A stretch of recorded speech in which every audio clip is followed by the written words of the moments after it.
Well, good morning, everybody. Thank you for joining us today for Creative Partnerships Australia's Knowledge Series webinar, Proactive Bequest Strategies for Arts Companies, with Andrew Sabatino of Donor Republic. My name is James Boyd. I'm the State Manager of Western Australia for Creative Partnerships. And this is a series of 8 professional development webinars for development managers working in the arts. And I welcome you all from around Australia. May I first make an acknowledgement to country. Creative Partnerships Australia acknowledges Australia's Aboriginal and Torres Strait Islanders people as the traditional custodians of the land on which we live, work and learn. We pay our respect to their elders, both past and present, and to our shared future. As I mentioned, this is a series of 8 seminars. This is the first one. We have guest speakers from around Australia, the UK and the USA. The knowledge series includes topics such as bequests, major gifts, tips on tax, stewardship, sponsorship, and the latest decision science of arts fundraising out of the UK's National Arts Fundraising School. We have responded to your requests for short, sharp professional development opportunities, and we hope that some of the Thursday mornings over the next few months will bring a new level of excitement to your work. Some housekeeping for today's session. Please remain on mute with your camera off throughout the webinar. Andrew will respond to questions at the end of his presentation. If you can type questions into the chat box directly to me, James Boyd, and I will pass them on to the presenter. If you have any technical issues, please direct message Catherine Creative Partnerships. She should appear at the top of your chat list. And we are recording today's session, and a copy will be emailed out to you in the next week. So now to our first presenter of the 2020 Knowledge Series. Andrew Sabatino is co-founder and director of Donor Republic, which just last week won Agency of the Year in the 2020 Fundraising Institute of Australia Awards. Previously, he led guide dogs in South Australia and Northern Territory, raising their annual income from $1 million to $9 million. He later chaired Guide Dogs Australia, the National Fundraising Committee, increasing national fundraising from 53 million up to 87 million. He's also a past state and national winner of the Fundraising Institute of Australia's Fundraiser of the Year Award. Andrew, it's terrific to have you as part of this. I know you have a lot of experience in the bequest area, and I'd like now to hand over to you to today's session, Proactive Bequest Strategies for Arts Companies. Thanks very much, James, and nice to e-meet everybody. I will start by saying, and James and Catherine know this, that unfortunately I've had to take my pet dog to the vet this morning, and he's lying right underneath my desk. So if you hear him making noise, then please excuse me, I'll work through it. So yeah, Donor Republic has been around for about 5 years. Prior to Donor Republic, as James mentioned, I was the head of marketing, fundraising and brand for Guide Dogs SANT and later Guide Dogs Australia. And I work across all areas of fundraising, and our agency works across all areas of fundraising. But obviously today we're specifically talking about gift in wills. And given my background was at Guide Dogs, I will share some Guide Dogs examples. That's only natural, but I'll also share some other examples to show you that you don't just need a puppy or a child to be successful in fundraising or gift in will practices. So I'm going to show you some diverse examples. So the revenue, as James mentioned, that I was responsible for at Guide Dogs SANT, I started as about $1 million, and through using some integrated best practice fundraising principles, the team were able to grow gross and net revenue over the 7 years that I was there quite substantially, and gift in wills underpinned a lot of that growth. And then because of that growth, I was asked to chair the Australia Committee when revenue was declining for Guide Dogs Australia. and implemented many of the principles that I did in SA and NT. And that came off the back of, a lot of the states saying, look, I'm glad that worked for you in little old South Australia, but that's not going to work here in Sydney or in New South Wales or Victoria, Brisbane, et cetera, et cetera. So what we were able to do was really work through the principles of fundraising and the pillars of gift in wills to show that, look, it doesn't matter what cause you have or what state you're in. Typically speaking, if the principles and the fundamentals are there, that's going to cause a solid foundation for growth. And obviously, you're going to have to account for cause. Obviously, arts is a little bit different to, say, health. We get that. But generally speaking, my presentation today is going to be about the foundations that will allow you to succeed. Some of you will be in different parts of your journey in fundraising. Some of you will have lots of staff, some of you have minimal staff, and I'm guessing most of you will be on the minimal side. Many of my clients, even the big ones, Oxfam, Greenpeace's, the cancer councils, you wouldn't have the staff that you think they do and wouldn't have the budgets that you think they do, which has been one of my big surprises actually moving into an agency, is just seeing how under-resourced and under-budgeted and under-prepared many of the clients are. But today what I really want is for you to walk away and go, oh, actually, I think I can take this part, or we're doing okay in these areas. I think I need to consider this area to really transform our gift and wills program. Ultimately, myself as a fundraiser and my agency, we promote diversified revenue programs and long-term sustainable fundraising. We are not a partner to do one-off campaigns. We don't do one-hit wonders. I was at Guide Dogs 7 years. My business partner was at Cerebral Palsy Alliance 8 years. We really do believe in having a program for donors that give to you one-off, whether that be through direct mail, events, lottery, digital, then understanding how they can convert to regular giving, and then mining the database and understanding some propensity modeling to understand who has the capability to give a middle or major gift, and having a proposition around a major gift campaign. And then ultimately, how do you encourage a donor to leave a gift in their will? And theoretically speaking, and the ideal world is to nurture a donor up this pyramid. Realistically, that doesn't happen. Donors come in and out of this pyramid whenever they want.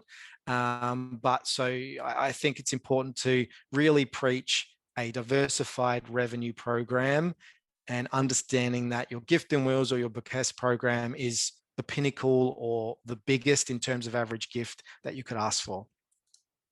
So my journey at Guide Dogs, yes, we had cute little puppies, and yes, they're amazing, but we didn't have principles. We stuck a puppy in front of a pack and said, leave a bequest. And that's really where it lasted. We didn't have the structure of the program that was required to succeed, and we didn't have the propositions required to engage a donor base. So in FY13, we launched our gift and wills program, Buddy for Life, and I'll talk you through that a bit later. And you can see the impact that that's had on confirmed bequesters in South Australia alone, and in Australia it's pushing 1,000 plus sort of thing. And again, just to reiterate, we just don't do that for a puppy or a child-led client. It's across many causes and many non-for-profits that we work with. Our team, we're a team of pushing 40 now, actually, and we work across all areas of fundraising. We specialize in appeals, digital events, peer-to-peer, major gifts, corporates, community, gift and wills, you name it. I just wanted to touch on the impact of COVID to set some context as well before I get into the presentation. So Donor Republic was part of a group that funded a study where we had data from non-for-profits over a number of months to really understand, well, what programs are impacted significantly and which aren't, and what aren't. And, I suppose it's no coincidence that event-based programs struggled the most in those COVID months. And then we required our clients, and they required to, that famous P word, pivot to virtual events. So rather than me physically running around in an environment that was particularly contained in an event. We encourage people to do that around their block, I suppose. And like the CEO sleep out, this year you were sleeping in your house, in your back couch, in your car, whatever it was, and that still was a success, given that was going to be a lot of decline revenue. But in the gift and will space, number 10, whilst there was a slight decline, it wasn't catastrophic. And I suppose what we're seeing now, because this study was only until June, what we're seeing now, because we're going to do a February, March edition, is that that's actually picked back up again. Because what it did was it allowed people to have a conversation around, actually, I need to think about what's going to happen in my will now, which ordinarily probably didn't happen prior to COVID.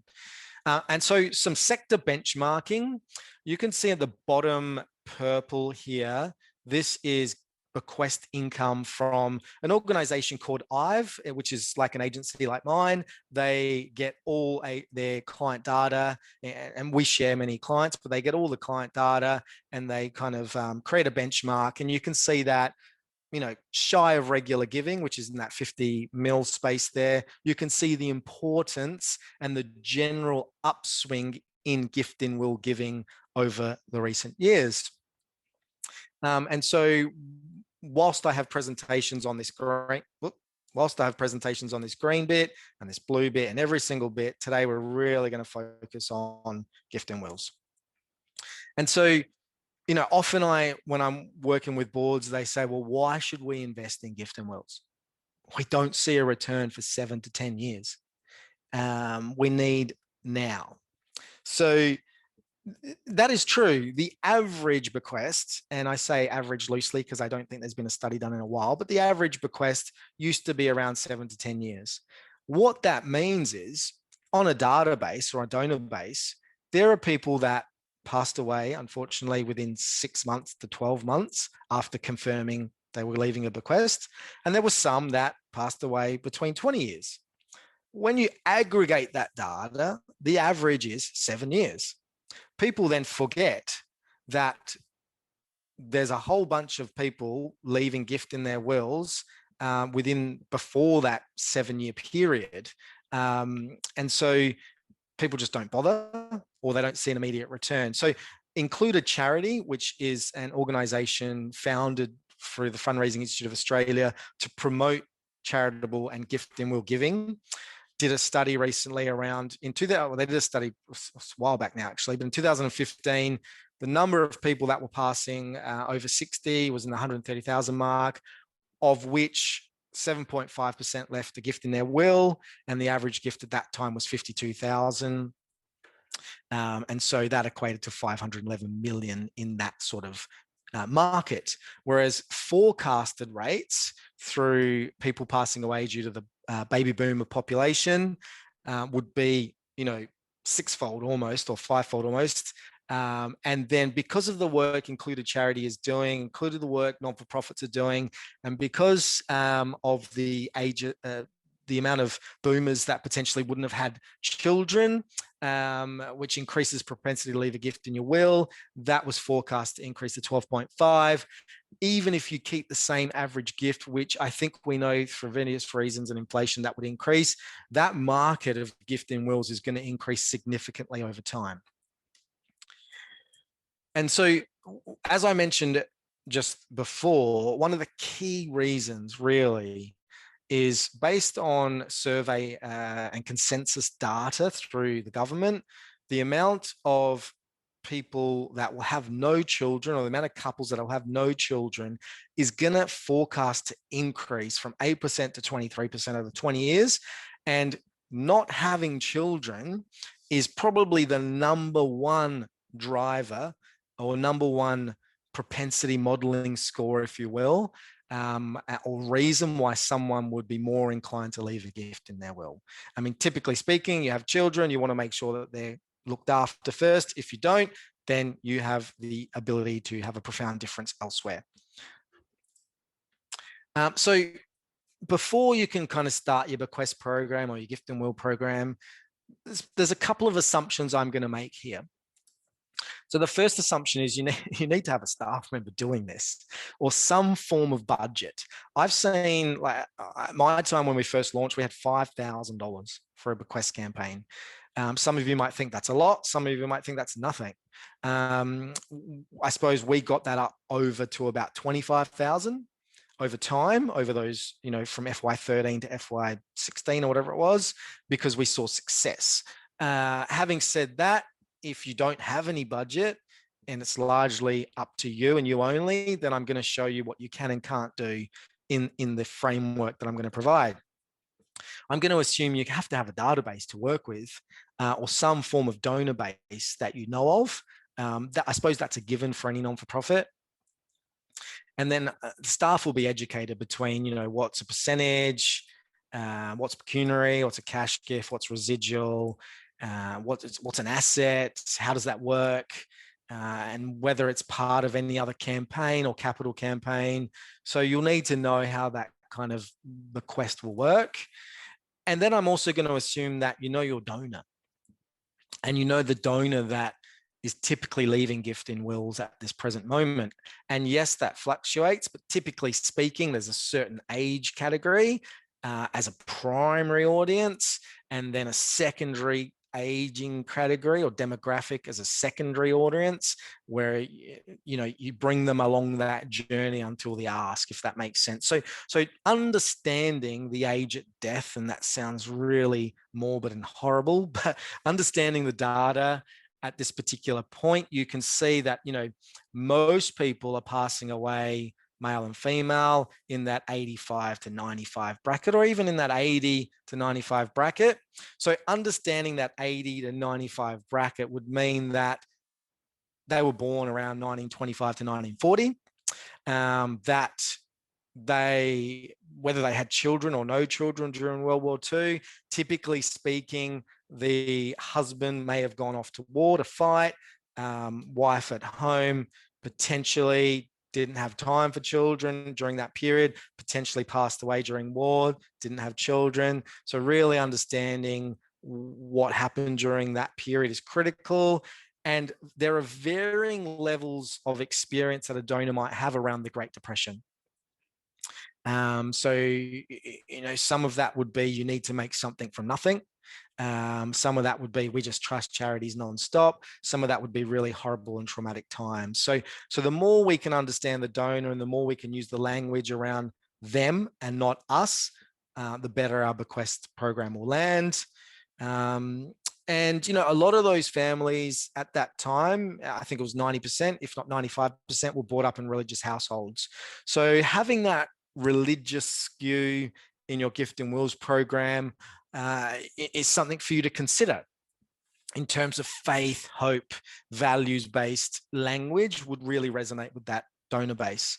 And the writing, as I said, whoever's writing the material really needs to immerse themselves in understanding the target market. I'm going to assume that you have some form of calendar of activity. So in 2013-14, as you can see, the Guide Dogs calendar of activity, the team kind of knew what they were doing in July, August, September, October for 12 months. And I took over a team that said, well, we don't know what to do. Tell us, sort of thing. And I said, well, let's rework that. What could we do? What are we doing in July, and how could we integrate gift and wills into that? What are we doing in every other program where we could look to have some form of engagement in a calendar? And at a minimum, we need at least one activity per month to engage our gift and wills program. And that needs to change and evolve over time. So having taken over the team at Guide Dogs, which was 3, myself and 2 others, and 2 were both promoted from reception. They didn't have an understanding of the principles of fundraising. So that allowed me to create I suppose 3 key pillars as a framework. And those 3 key pillars led to 9 steps. So one was macro and one was micro. So the macro really, number 1 is the data and your donors. What are we doing around data and donors to help us understand how to build a successful gift and wills program? How do we know who the target market is? I'm going to show you some examples of who the target market is and how we kind of messed that up the first time we did our Gift and Wills program. Then we need to have a culture around collecting data, understanding donor motivations, understanding donors within the realms of the Privacy Compliance Act and Privacy Act. It's completely fine to collect data or marketing collaterals that relate to your program, so you can customize your communications based on donor preferences. And donor surveys are critical in any gift and will program, as is a culture of data collection. Then when we move into the core program, which is, what is our gift and wills program going to be about? Well, there's this notion of bequest building, donor onboarding, donor engagement. When someone makes a gift to us for a first time or repeat time, what are they left with about our brand that builds their loyalty to us?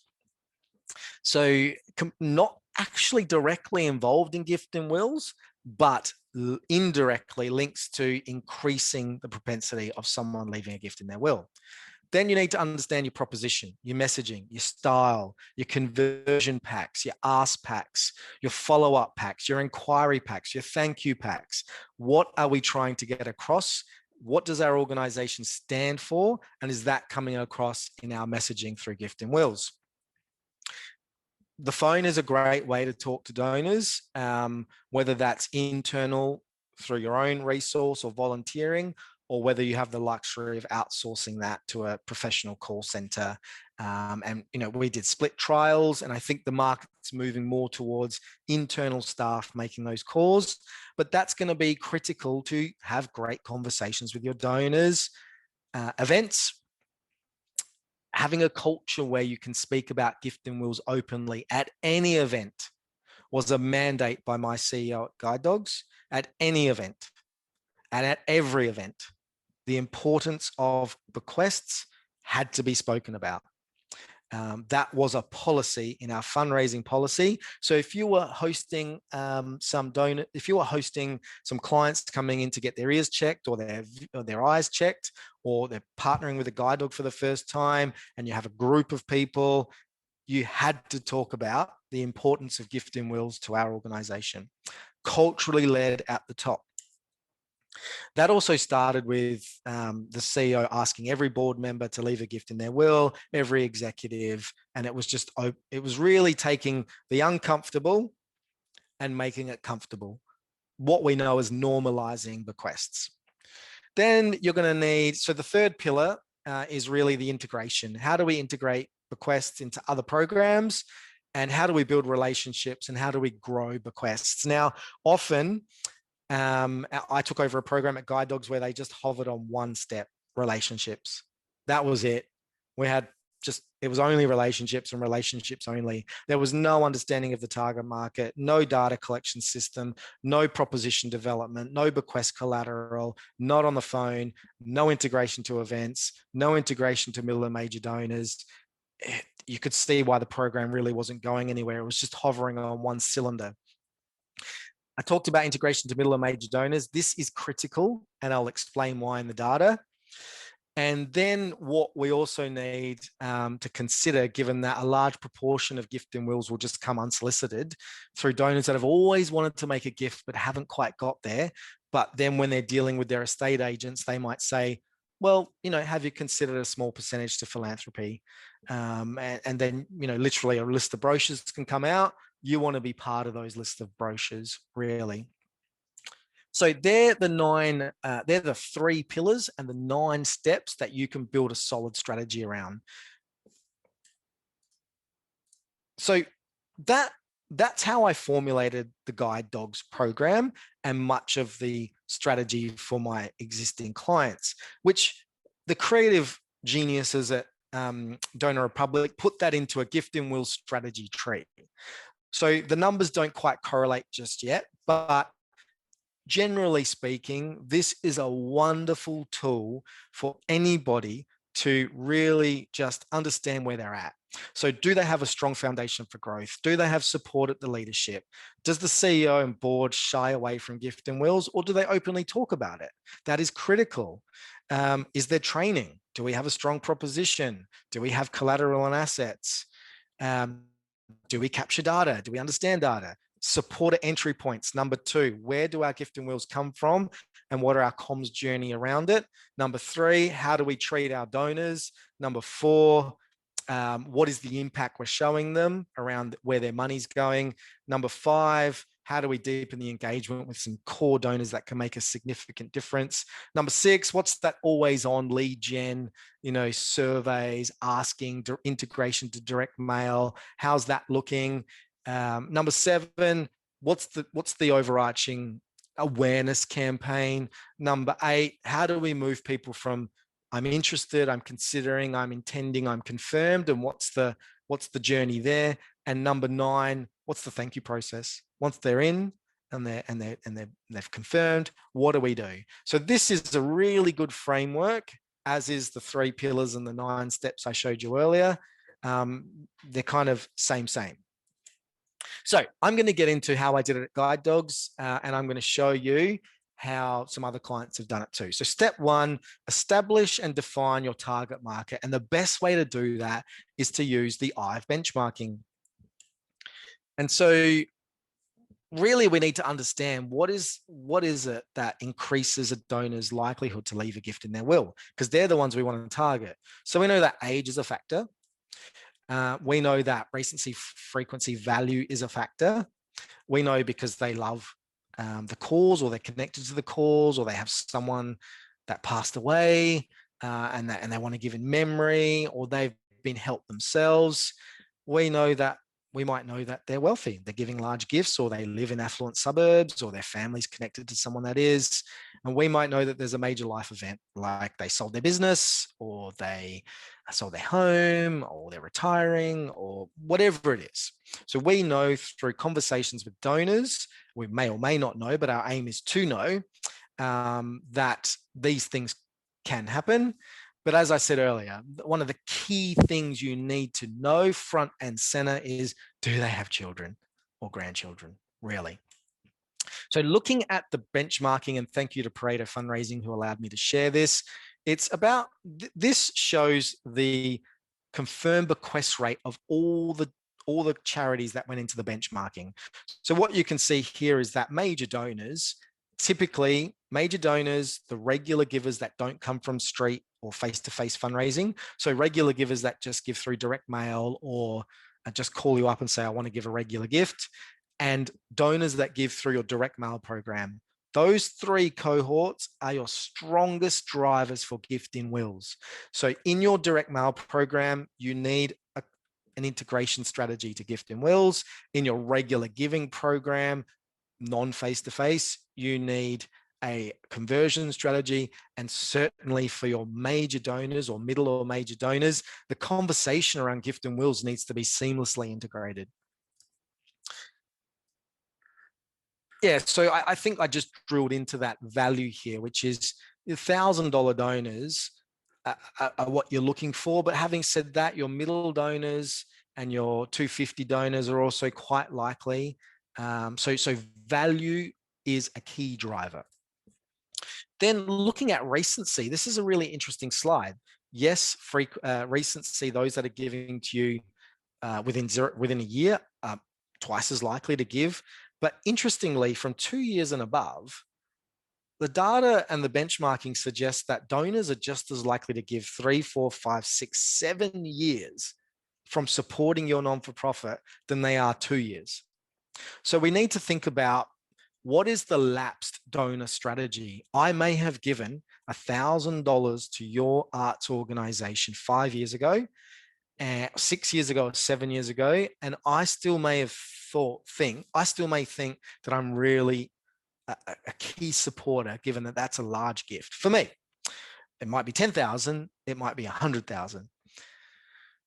But many non-for-profits treat them as deeply lapsed, stop sending them newsletters, stop calling them, stop thanking them, etc., etc., etc. So just think about this slide in terms of target market generation. Understanding the amount of gifts someone would make within a year, the more gifts, obviously, the better. So frequency of gift is critical. And then the age cohort of confirmed gift and wills, which isn't too dissimilar to age of death slide that I showed you previously, but it's really around that 55 plus segment. What are we doing there to really try and actively ask for a gift in their will? And then kind of all the priming activity here that kind of nurtures someone that when they enter these demographics, they're more likely to leave a gift in their will. This shows the amount of confirmed bequest rates on people's database. So you can see all the charities that entered that benchmark. This charity is doing incredibly well. I don't know who it is, but the average of all those confirms, really what we preach at a minimum is you should be aiming for at least 1% of your entire donor base to give you a confirmed bequest. So if you've got 300 donors on your database, 3 to 5 is a good starting point to at least kind of feel happy about where you've landed. That's an average, of course, and that's a general conversation because those 300 might be 300 major donors that are actively giving to you, in which case you would want way more than 1%. So of course, just bear with me in the general sort of conversation and the general remarks and statistics that I make, because often they vary. Direct mail is a key channel for gift in wills. So you can see how important a direct mail program is as a nurturing program into gift and wills. Not only does direct mail generate cash in the short term, it is the strongest driver for regular giving in the midterm. It is the strongest driver for major gifts in the mid to long term. And it is clearly the strongest driver for gift and wills in the extreme long term. So if you don't have a direct mail program, we advocate all of our clients to really think about the traditional backbone of fundraising, which has been direct mail for many years. Of course, now there's the emergence of regular giving and digital platforms, but that direct mail is going to serve you very well, typically because of the fact that it lends itself to the demographic of donors that are likely to leave a gift in their will. This slide also mentions the likelihood of regular givers. So donors that have been with you that are non-face-to-face, non-street sign up, or those wonderful people on the street signing you up, that's kind of here. They're less likely to leave you a gift in their will. But if they've been with you for 6 or 7 years, they're 0.5% likely. Whereas all the ones that are just organically recruited off the street, really need to think about what's the conversion strategy for donors that have been with us for a long time giving regularly. There's some really basic propensity modeling you can do in your databases or even an Excel sheet. So, if you don't have money to invest in a data analyst, you can build some basic scoring that says, if a donor has given 5 gifts or 10 gifts, score them this. If they've given for 5 years or 10 years, score them this. If they're a non-face-to-face loyal regular giver, score them this. That score should probably be higher, actually. But this is just a fictitious example. If they've given a certain gift amount, score them this. If their age. So you can see down the list, no children, grandchildren. Again, your scoring is up to you. You might score that 10, you might score that 7. If they've changed their address, it shows they're engaged. If they've sent us white mail before or called us, come to events, if they've done a survey, and I'll explain what this means a bit later. But, we can score donors based on propensity modeling, so we understand who to best target to leave a gift in their will. I won't bore you with that, but that's if you're investing a lot of money in data analytics, you can get some pretty sophisticated propensity modeling done for you. So I'm going to give you an example of 2008 at Guide Dogs. The team prior to me joining sent 20,000 mailings out to our donor base and had 28 confirmed at a response rate of 0.14 at a cost of 32,000. Through doing propensity modeling and through really understanding the target market that is more likely to leave a gift in their will, we reduced that to 5,000. We had a similar amount of confirms, we increased our response rate, and we spent less. So with that extra $25,000, you can do much more. So this is the importance of bequest propensity modeling and targeting and understanding your data so you don't waste money and you optimize your performance and you optimize your budgets. So step 2 is about data collection. Really, a really easy thing you can do is include tick boxes on appeals. So I'd like to leave a gift in my will to guide dogs. I've already left a gift in my will. And if someone already has left a gift in their will, you can customize those statements. And that doesn't just have to be on direct mail. That can be on receipts. That can be at events. You know, how did you find our event at our that we put on, given that many of you are, all of you are arts organizations? You could do surveys, tick box. Are you interested in supporting with a gift in your will? I'm not interested. You can collect data. Then you can customize the journey. This is pretty advanced, but you can use some social norming if you are doing appeals. Many supporters, just like you, have made the generous decision to leave a gift in their will to the Children's Hospital Foundation. Please tick a box that is relevant to you. And if someone says, yes, I'm interested, and you haven't heard back from them or you can't reach them, you can send them a letter or you can send another appeal. And you can say, thanks, Andrew, you previously let us know you're interested. We've been unable to reach you. Can you let us know the outcome? Given that direct mail, based on the benchmark, is their primary form of communication. You can even be quite adventurous here. Some clients are actually saying, thanks for indicating you've left a gift in your will. That's amazing. You're amazing. Tried to reach you, can't reach you. It would be lovely to hear what you've done. Have you left a fixed amount, a percentage, other? And I see that clients are collecting information here as well. Some surveying you could do is, you could have a direct survey that says you've previously mentioned that you were generously considering or intending to leave a gift in your will to Blind Low Vision New Zealand. Is this something you're still thinking about? So you can prompt and ask. And you can have a really big generic donor survey about everything, or a services survey about everything. So we had 20-odd thousand clients at Guide Dogs. Many of them didn't fit the target market or demographic. I don't quite like using that harsh language of target market, but suitable donors, if you will. So we understood who was suitable in our service delivery, and we asked them generic questions. And many of our clients really were really thankful that we were able to ask and they were able to support. And that's a passive way of doing it for a client base. You can have specific supporter surveys that highlight the importance of gift in wills. So you can see here the creative is really about, when our son David was born with cerebral palsy, the Alliance was a lifesaver. Leaving a gift to them was a way to say thank you. So that's kind of social norming and really pushing the gift and wills message to your donor base and your supporter base. You can have indirect questions. So through the included charity research, they know that the research they did that, and we know that major donors feel the same way, that they feel financially secure. So donors that feel financially secure are more likely to leave a gift in their will and are more likely to leave a major gift. That's another score on propensity modeling. Generally speaking, happy donors give. They give and they feel happy. Donors that are concerned with the cost of living typically would be a low score. Concerned about their financial future would be a low score, et cetera, et cetera, et cetera. So see, these are some of the questions you might want to ask in a donor survey. And you can even understand whether giving or philanthropy is passed on through generations.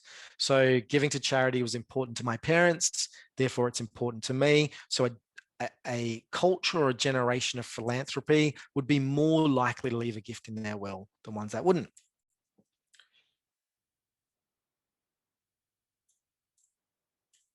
So you can also collect data, because we're talking about data collection. You can also collect data on your website. So would you like to receive a free reminder service or a free follow-up service? or information around gift and wills or estate agent planning. So you can collect data on your websites as well. And then depending on how advanced you are, it's probably worth understanding who's inquired about bequests, who's actually intending to leave a bequest, and who's confirmed. So when I was working with my team, I would say, all right, well, how many inquiries do we have? What work are we doing around inquiries? What's our language there? What's our strategies to move them from asking about it to actually getting them to seriously consider or leave a gift in their will? We don't have any communication or collateral around here. So I can see why this is a problem. I can see why we get loads of inquiries because the puppies bring them in, but I can see why we have poor conversions. So understanding your data between, are you getting loads of inquiries? Yes. Okay, that's not a problem. No. Okay, that's a problem. We need to focus on that. All right, we're getting loads of inquiries, but we're not getting any confirmation. That needs to be our focus. So understanding the percentages and the flow between these stages will help you understand where to focus. So there's some key metrics you can use, which is what is the volume of donors coming into inquiry, going into considered, going into confirmed? Is that healthy or is that unhealthy? And are donor volumes increasing or decreasing on our donor base? Is the number of people leaving a gift in their will as a portion to our database increasing or decreasing? Do we understand the future projection revenue? So on average, the average bequest might be 50,000 in your organization. And we know that we've gone from 5 confirmed to 25 confirmed. Great. There's a pipeline we can report to donors. And how many relationships do we have with estate agents? Do we know how much data we have in the database? Is that increasing in proportion or decreasing? So these are some key things we can report on in our Gift and Wills program. So step 3, bequest building, one of my favorites, which is a real opportunity to give your best shot to that donor and get them bonded to your organization. And the reason why bequest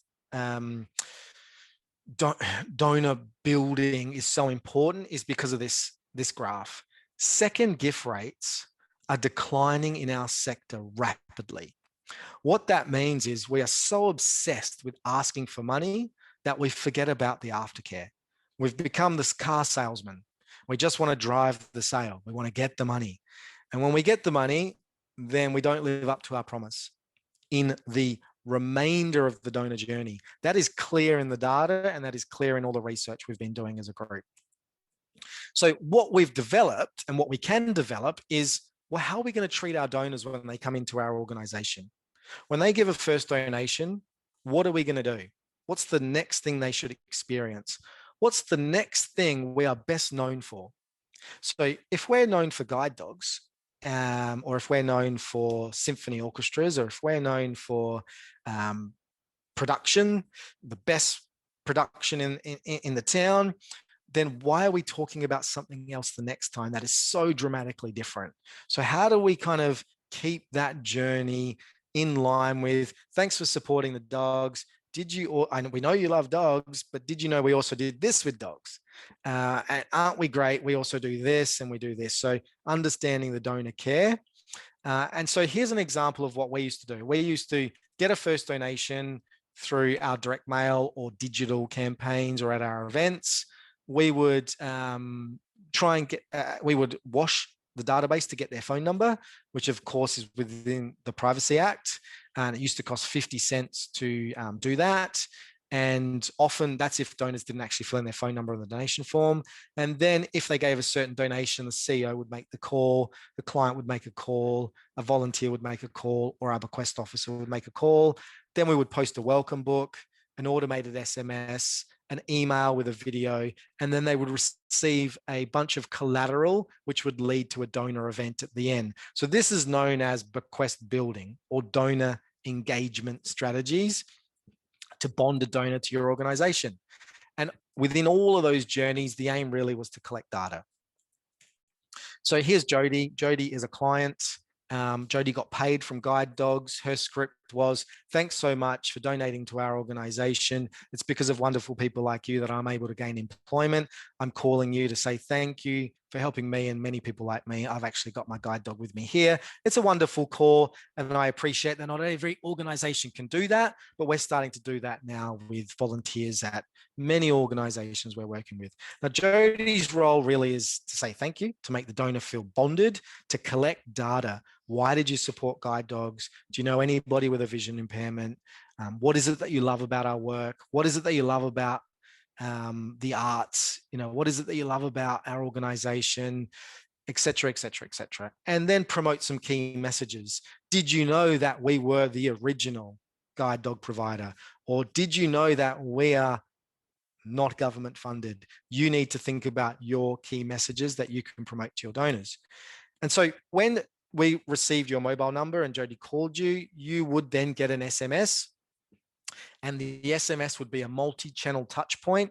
And sometimes we would play a really wonderful video to say, thanks so much, welcome to Guide Dogs, this is what we do, this is why we do it. But it was really also to collect a bit of data.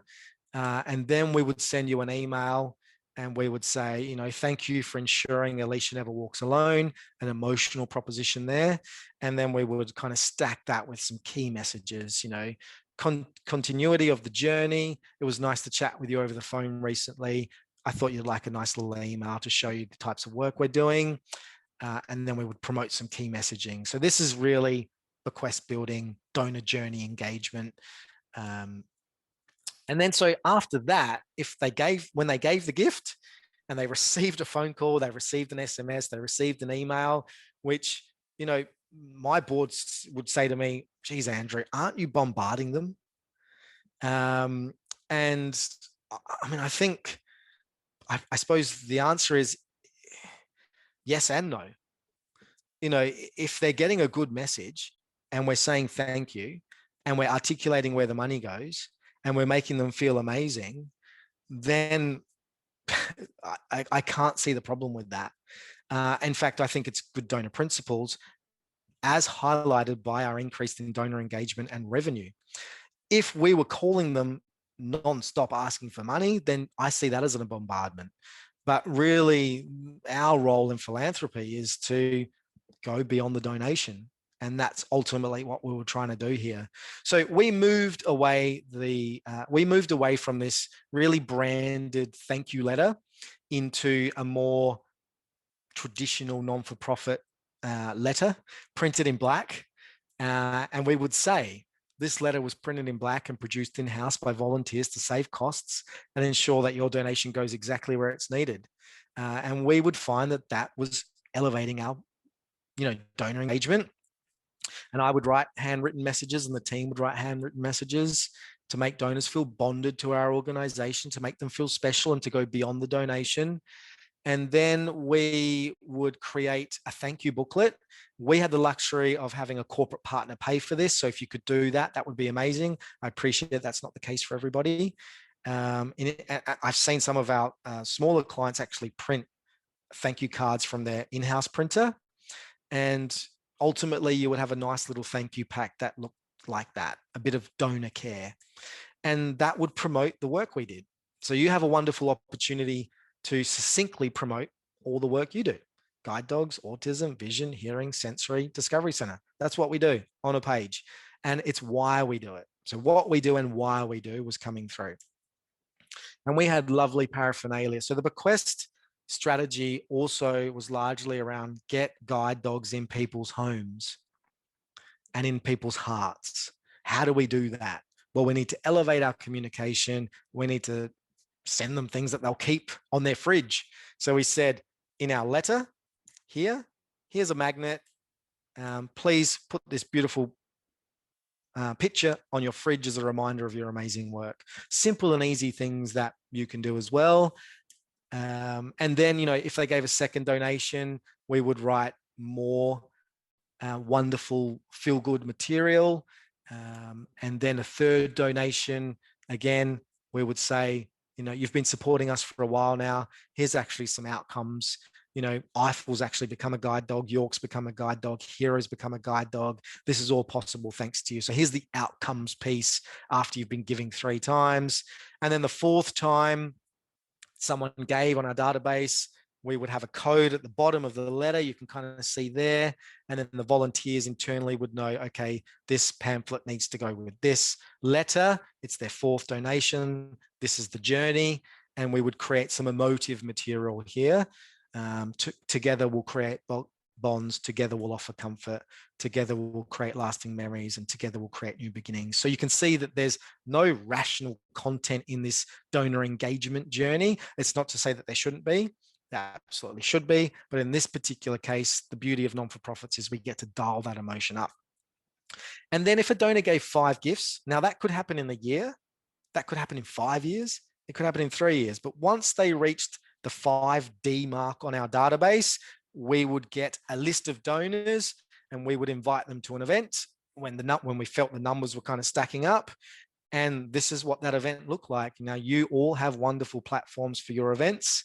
And doing my research, I looked on many of your websites and saw, you know, you've got a beautiful, wonderful platform to invite donors to events. And whether they pay for those tickets or not is up to you. Excuse me. But in this case, we showcased the work we did, where the money went. We also had our Bequest officer at those events, and I would stand up and say, you know, thanks so much for supporting our event or our lottery or our direct mail or online, whatever it was. You're all part of this amazing community. And I want to introduce you to Ali Shields. She leads our Gift in Wills and Bequest program. That is the single most important way you can support guide dogs. 1 in every 5 guide dogs is supported by a gift in will. And in fact, this building was funded by a gift in their will. So I would really deeply encourage you to consider leaving a gift in your will, et cetera, et cetera, et cetera. And then at the back was Brent, and Brent led our major donor campaign. So if you are interested in supporting with gifts of 5,000 and above, Brent is the man to see towards our breeding program. So we talked about a new proposition there. So, you know, me and us being fundraisers, or me in particular, but being a bit of a geek in fundraising, I measure everything.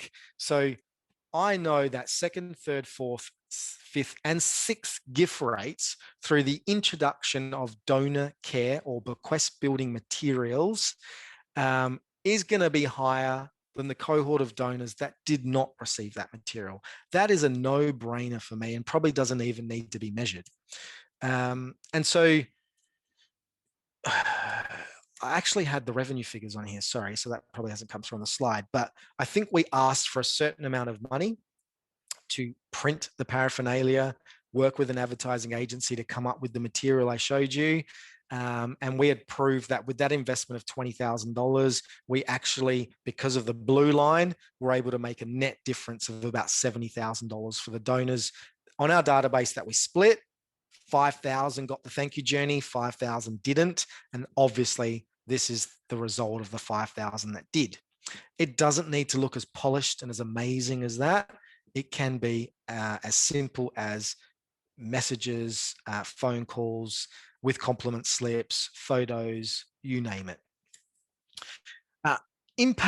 Best practice impact newsletters is critical for donor loyalty and bequest building. So in donor psychology, I give money, you need to prove to me where it goes, and I've seen an outcome.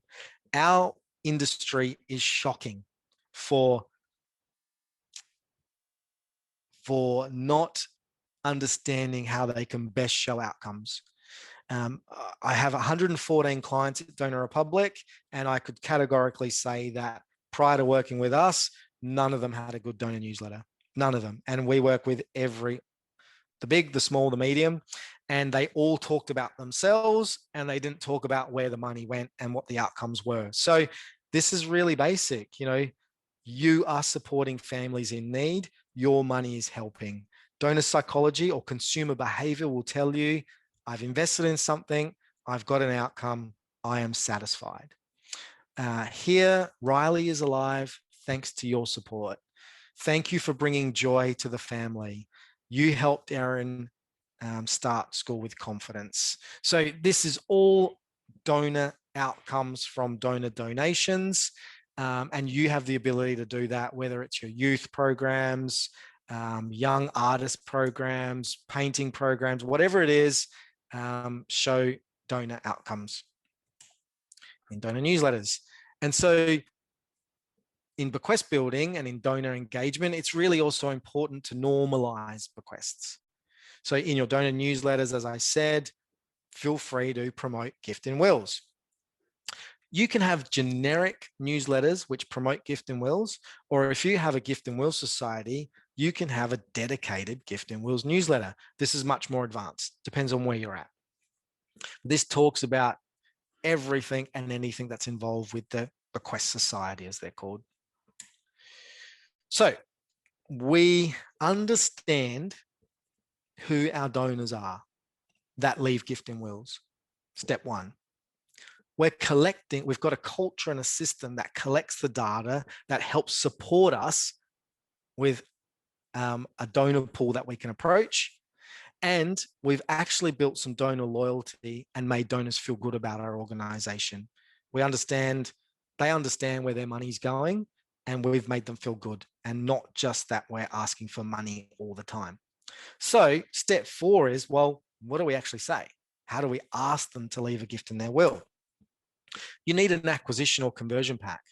You need an ask pack. You need to mail something or phone someone or organize a sit down with someone. There's many ways you can ask, but understanding that direct mail is the strongest driver and suits the cohort of donors that leave gift in wills, the direct mail conversion pack is going to be one of your strongest. It's a general statement, one that's backed up by evidence. We're doing lots of digital gift in wills work. We're doing lots of personalized one-to-one asks, but as the core foundations of any program, you need a pack. If someone, and the ask pack and the conversion pack is slightly different to the inquiry pack. And I'm going to talk about that a bit later, but one is probably one where you would spend a bit more effort talking a little bit more about, the donor, the organization, and why you need a gift in your will, and a bit more of a sell, if you will. Whereas the inquiry pack is like, hey, I'm thinking of leaving a gift in my will. Can you send me a bit of information? You probably don't need a stronger proposition or materials to support that. Many organizations, however, just send the same pack, and that's completely fine. You're going to need a thank you pack and a thank you process. And then we'll need some multi-channel setup. So you need a digital approach, a website approach, you need some phone scripts, you need some event material. You kind of need that proposition and material to shine. And the thing I love about gift and wills is the proposition where you land. It encompasses everything that we love about philanthropy. It should talk about the donor. It should talk about the history of our organization. It should talk about the future of our organization, and it should talk about our raison d'etre, our purpose, why we are here. And in the middle of that is where the gift and wills proposition should land. Now, actually, I might wait until I show the material to show you some examples. So Guide Dog's history, that wasn't coming through anywhere. I mean, we had no collateral. Remember the target market, born in a certain era, connecting with nostalgia at a certain point. What was our movement? Why did we exist? Who was the person that did it?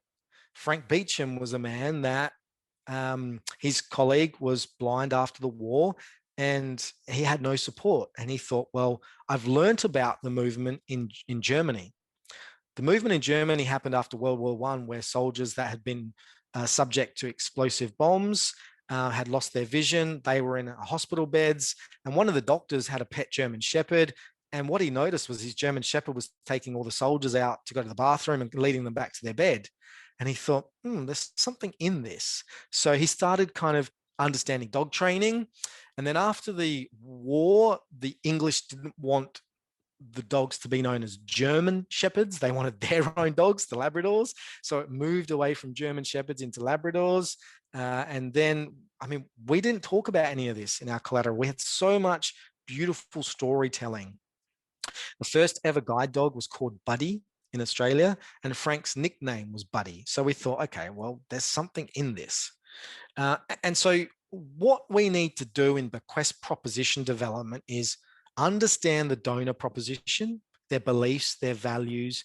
I know you support us because, we need to understand that. We need to understand that family comes first. So you need to segment.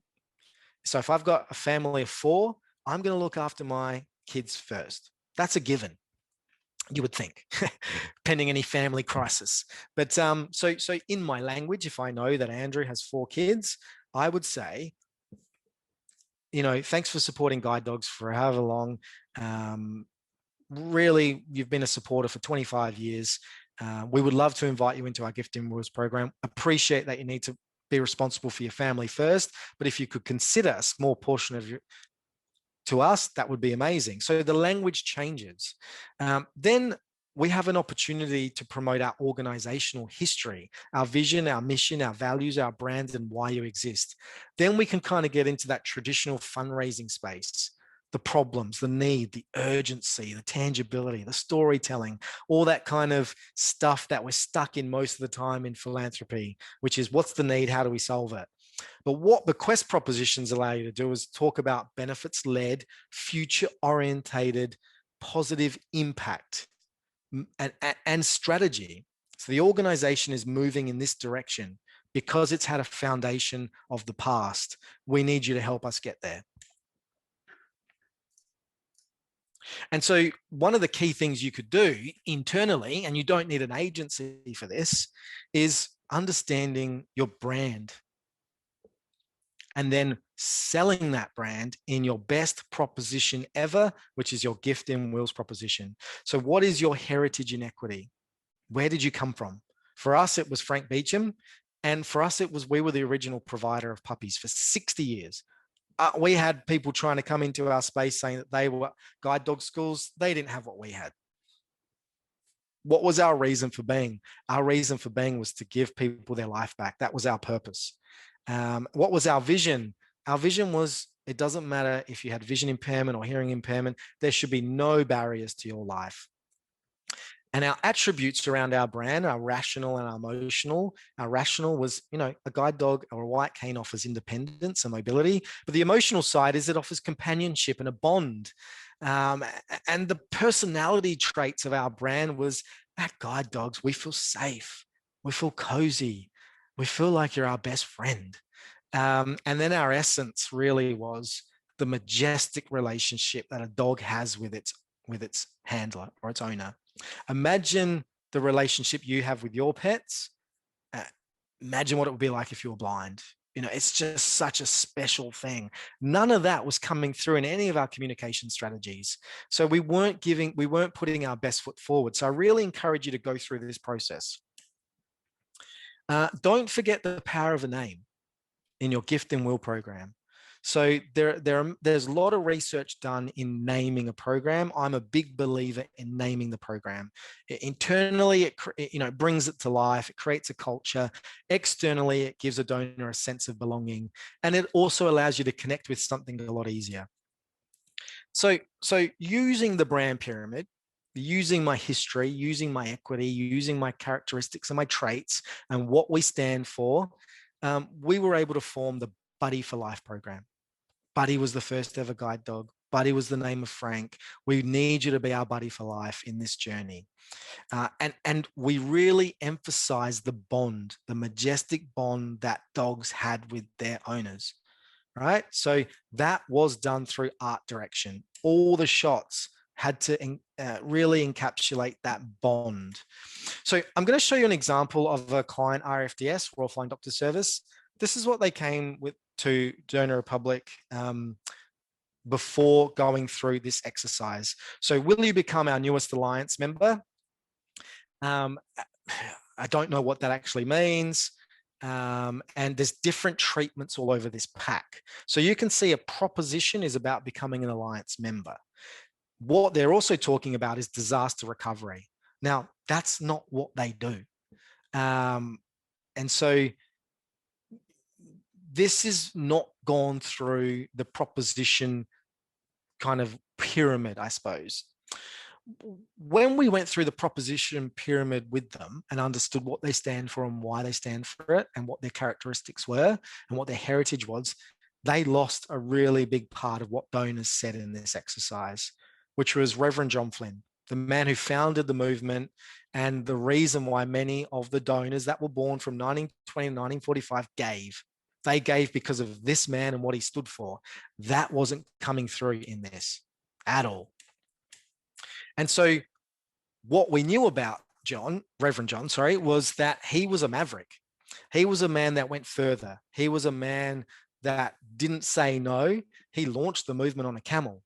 And he believed fundamentally that no matter where you were in this world, given he had a doctor's background and a medical background, an aeromedical background, he believed that it doesn't matter where you were, everybody deserved the same level of treatment. And so we thought it should start with a legend that went further than anyone else. 90 years later, so history, future, here's further evidence how we're a lifeline to so many. And these words can help you go further. So ultimately, what we realized through the research we did was Reverend John Flynn was a man that went above and beyond. A call of duty. He literally went above and beyond. So let's just call the program that. Now, above and beyond also resonates with what you do. You're flying planes, you're going above and beyond, and let's ask people to go further with a gift in their will. So going through a basic exercise, you can turn that, which looks like a bit of a mishmash, into something that is really easy to digest and articulate. And then you can roll that out to various different channels. And this is what the Bequest pack looked like: a 4-page letter showcasing the stories, asking donors to leave a gift in their will. I appreciate this is quite small. Having a Bequest booklet and then showing donors where their money has gone. Another example around doing the exercise, Hobart City Mission, kind of took a little A4 page into a proposition that was through the oldest charity in Australia, established in 1852. No matter what has happened in the world, they've always been there for the people of Tasmania. And our booklet shows that. Quite clever here, they're asking for 1%. So this is a key statement. And this is some language that we've learned from the UK, from Richard Radcliffe, who's a gift and will expert. His research showed that donors were twice as likely to leave a gift in their will if they were asked to leave 1% of their estate. So in the UK, and what we're seeing with our clients now is the launch of this, even 1% can make a significant difference. You need to understand your donor first before you do that, though. That's another general statement. So that was the research I was talking about. And if anyone doesn't know Richard, it's worth researching him because he's absolutely categorically a guru in this space. And so you can see in his research and in More Strategic's research, an agency that we have a lot of respect for, they are more likely to tick that box if we just ask in a donor survey or in any forms that we use if they're interested in leaving 1% of their estate. And you can see here, many people choose to support charities they care about by leaving a gift in their will. Would you consider even 1%? And this had an amazing response, and they're following up on that. So as I said, you've got the target market, you've collected the data, you've earned the right to ask for a bequest, you've developed the propositions, the themes, and the messaging. Now you need to ask.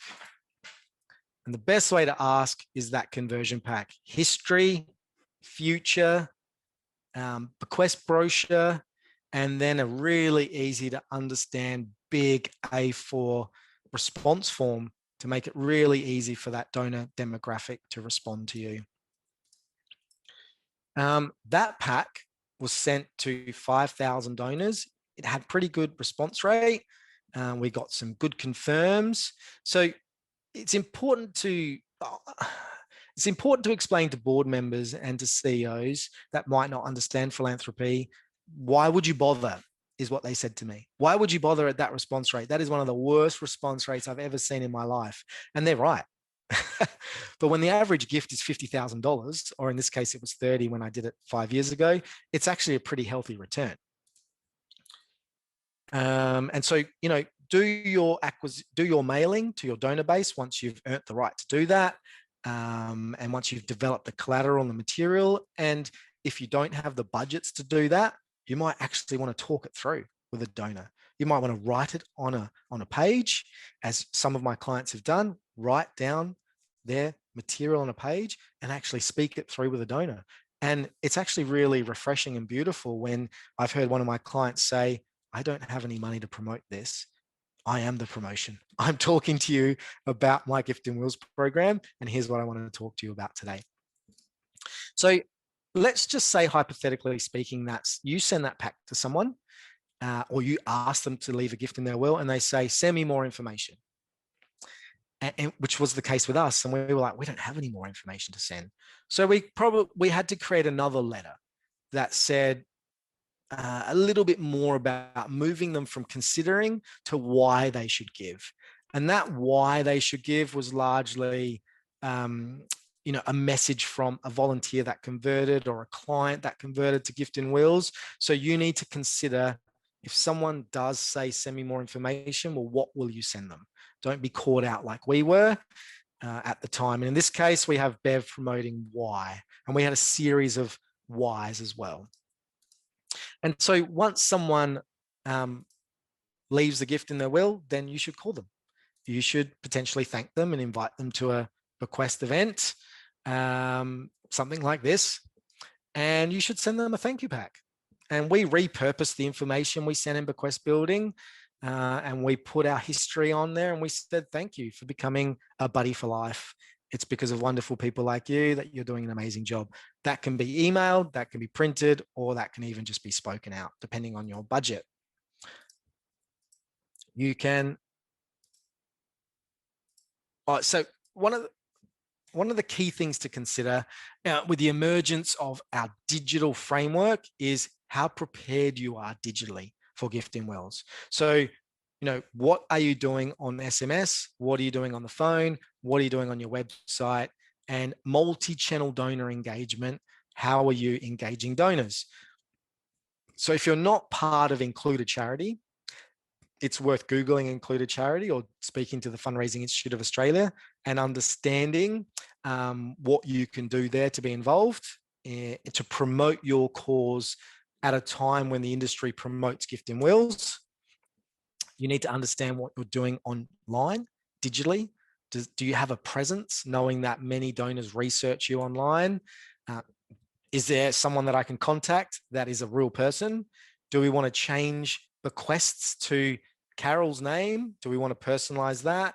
And do we have videos, and do we have downloads, and what do we have on our website? Can I click on a form and create a brochure? And what sort of emotional pull do we have? I've included a link here that is a 10-minute video to kind of get you over the line, if you will, or create the reasons why Gift in Wills are so important. Social media, if any of you are advanced, this is a great way to, and if you don't have much money to spend it on printed material, you might want to do a social media campaign.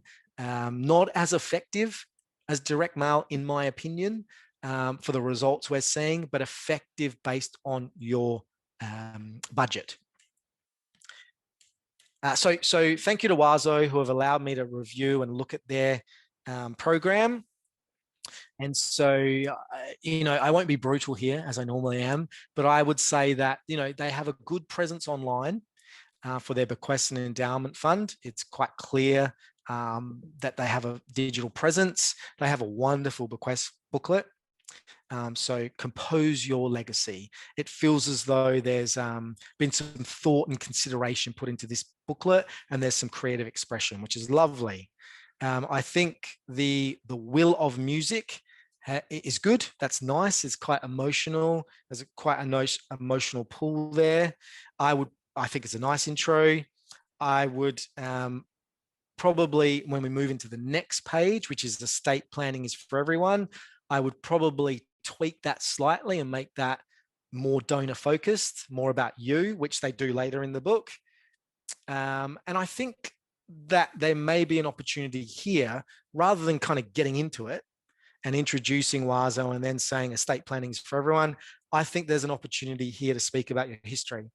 connect to the nostalgia, the principles I just talked about, with some historic photos, many of the donors in their era, what was happening then. And, you know, then I would also expand on the tangibility. We talk about young artists, regional tours, new musicals, award-winning education, probably have a page on each of those. So I understand where my gift and will is going. Really lovely case studies, powerful connection to the cause. I think, you know, getting into the minutiae, the design treatment could come across here. The wonderful gold and imagery from this sort of stuff could probably come across. That's probably my creative agency talking there. And I wonder whether you could have a pull-out quote or a call to action. So did you know just 1% could? Or did you know that government doesn't fund us? Or did you know? So really kind of putting that soft sort of statement in there to make the donor think, oh, okay, actually, I didn't know that. That's a better reason why I should leave a gift in my will. Great donor focused language here, a lasting statement about what matters to you. So I know the donor's talking to me. And there's an opportunity really to segment 1% with children. So if you know your donor base has children, maybe consider a different way to ask them for a gift in their will versus those that don't. And this is a really beautiful page. If WASO has played an important role in your past, we invite you to play a role in its future. So lovely. And clearly the strategy is about proximity there. So I need to be involved in this community, and the music will play on through your bequest. So thank you so much for allowing us to showcase that.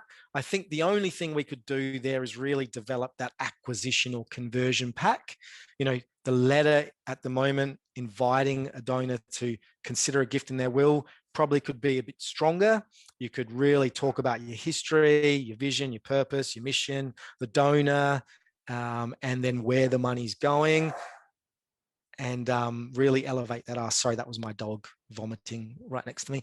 And so, you know, that with elevating the bequest brochure and having a real clear response mech probably would have elevated that into a more active ask. Whereas this is a bit of a nicey ask, which is cool. There's nothing wrong with that, but it could be dialing up the principles a bit more. Thanks again for allowing us to share. Step 5 is get on the phone, call the donors, find out if they've received your information, find out what they liked about the pack, what they didn't like about the pack, have conversations and do that regularly. And don't be afraid to ask on the phone. So having received the material and discussing it with your loved one, would you like to leave a gift in your will? It's a simple question and it can have a big impact. And if the answer is no, then you could say, is that no forever, or is that no right now? I just thought I'd like to follow up maybe in a year's time. Or, you know, you might be surprised what you get when you ask. I won't bore you with all the statistics, but what I think I will do in this slide is show you the outcomes and the efficacy of investing $5,000 into a telemarketing agency to call our best prospects to allow them to convert to a gift in their will after they receive the direct mail pack. So step 1, send them a direct mail pack. Step 2, call them and follow up on that. So a really great return here for a minimal investment. And that's how you saw those numbers go from here to here in my slides at the start of the presentation. I'm going to race through the next bit. So step 6, events. Make sure you're integrating gift and wills into your events, talking about it culturally and how important gift and wills are for you. Step 7, understand what you can offer, your relationship. In our case, we offered the dog. What can you offer? And let that offering shine to build that relationship. It can be a message from a client, a key stakeholder. You know, you can go to someone's house. You can actually check their will and say, look, we have a lot of issues with contested wills. It would be lovely if I could just verify and check that for our own being, because we wouldn't want your wishes to be stuck up in the court system. You can even upgrade bequests. We were doing that successfully. So donors that would leave us 50,000, 5,000, 500,000, we would say thank you. Part of our engagement strategy was to say, you've given $500,000 to the dog program. That's amazing. Here's another thing that we're funding. This one actually requires significant donations of 10 million and above, or 1 million and above, or $1,000 and above. It's your script. And so, we're looking for people also to leave a generous gift in their will. That's a passive statement. And surprise, surprise, we had many donors say, thank you so much, Andrew, for showing me that amazing thing you were doing at Guide Dogs. I've actually decided to increase my gift in my will, and I've thought about it. So don't be afraid to do that. Step 8, middle and major donor integration. The data suggests that this is the strongest cohort to leave a gift in their will. So if you've got donors giving $1,000 plus, which many arts non-for-profit organizations do, consider how you're integrating gift in wills. So this is typically a major donor setting. We would typically, that's my old CEO, that's Brent, the philanthropy manager I told you about before, and we would invite donors in to talk about our major gift program. In that, we would also ask donors to leave a gift in their will. So that should be front and center to what we're promoting at the moment. I'm going to skip this video. The slides will be shared because I'm running out of time. But this shows you how I've asked the major donor for a gift, for a significant gift. I think it was $300,000, and then how I also integrated the gift and wills program as well. Finally, make sure you have some collateral for your estate agents, and also some collateral around who you're partnering with to make that process as easy as possible for the donor. They are my 3 pillars and my 9 steps to success around gift in wills. Thank you so much, everyone. I have some bonus material. If anyone's interested in that, I can talk you through it. You'll have my email right there and on the slides, but that is for another day. I will hand over to you, James. Andrew, thank you very much. That was a tremendous amount of information, some important statistics, and I think the arts can draw a lot out of that. I mean, you've given us a very clear window of how a well-resourced organization can do bequests in a very professional manner. But I know that our audience is going to be sort of thinking, well, do we have a hope? Because many arts organizations, we used WOZO, which is a major company, as an example, but many, many arts organizations have very limited resources. Most organizations don't have dedicated development managers or fundraisers. So, and without even reading my chat, the big question is, what, and maybe this might take another session. So if we get feedback that from our audience today that, let's get Andrew back and let's brainstorm how smaller arts organizations can address bequests with very, very few resources, then we'll do that.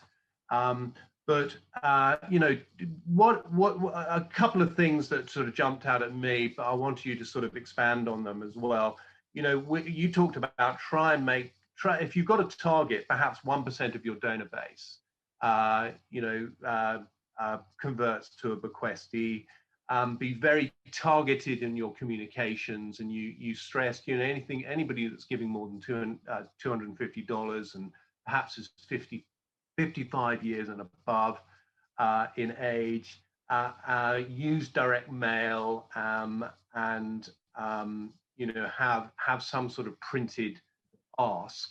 And I'm thinking, what are the 3 things that you would say a very under-resourced charity could do in the arts?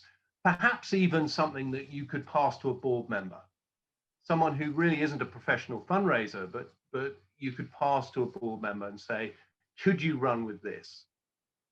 Yep.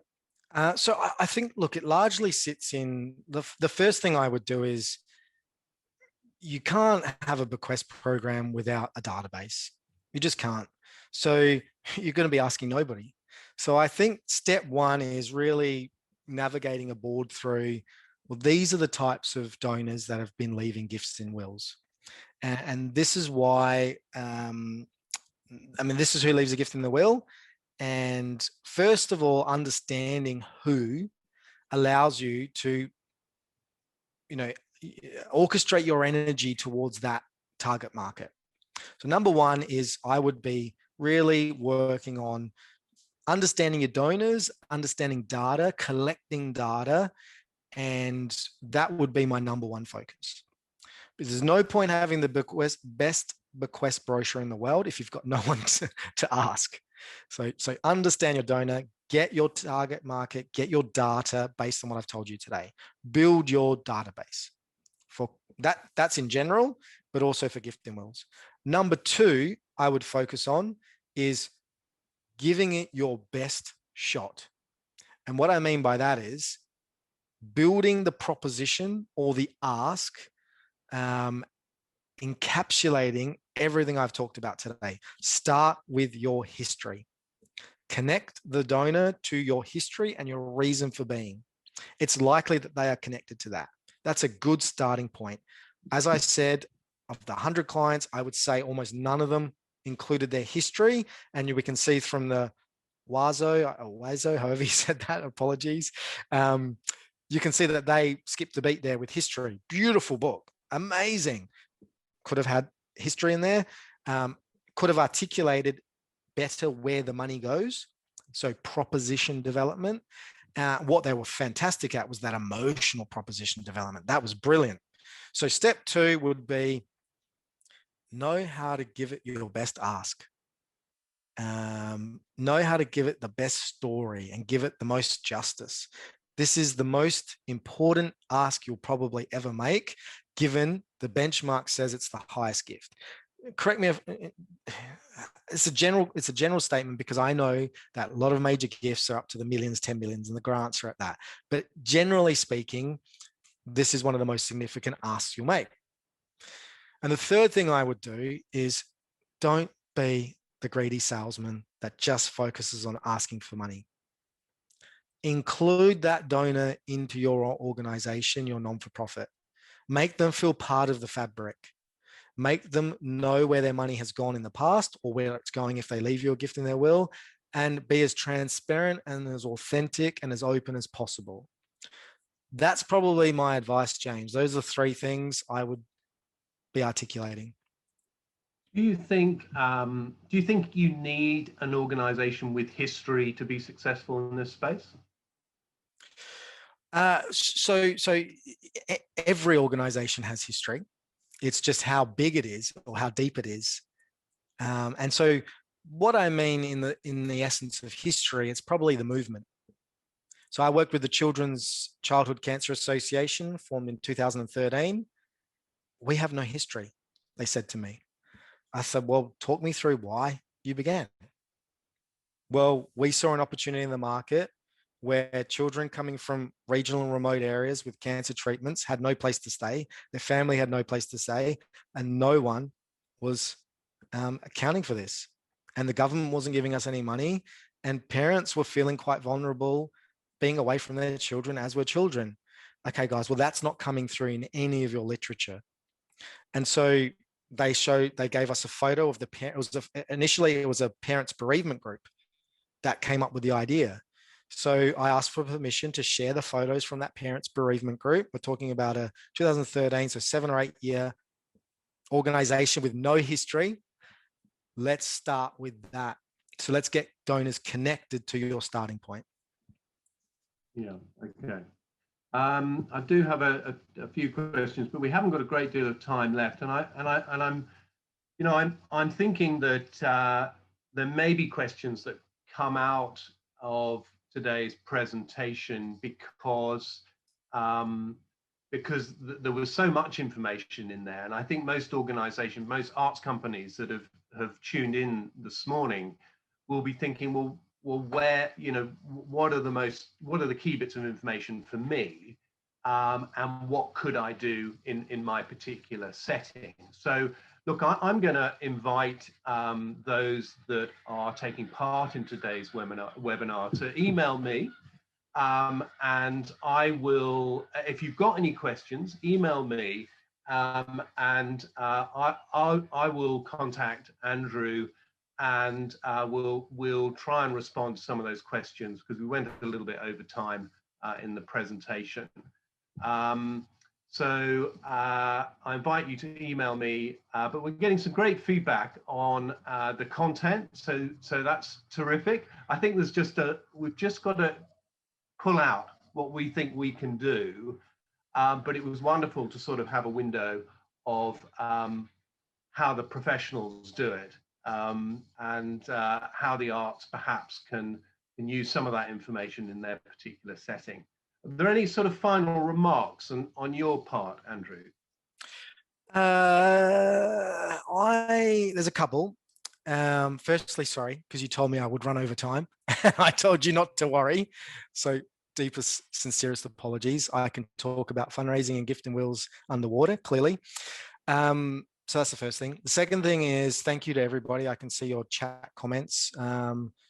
You are really a kind bunch, and I really deeply appreciate your kind comments. So thank you. As James said, feel free to reach out to him or to me. I'm not fussed. I'm always happy to talk about fundraising. The third thing really is that you wouldn't believe the amount of causes or non-for-profits that tell me that they're different, and tell me that they're special, and tell me that they're not like every other cause. And I hear that every day. Whilst there is elements of truth in that, I'm a big believer that the principles remain the same. So what I want to leave you with is, yes, the arts is different. Categorically, it's different. We've got a few arts clients and they do things differently. I know that. But just be wedded in the fact that there are some core steps and principles you can follow to create a solid foundation for growth. And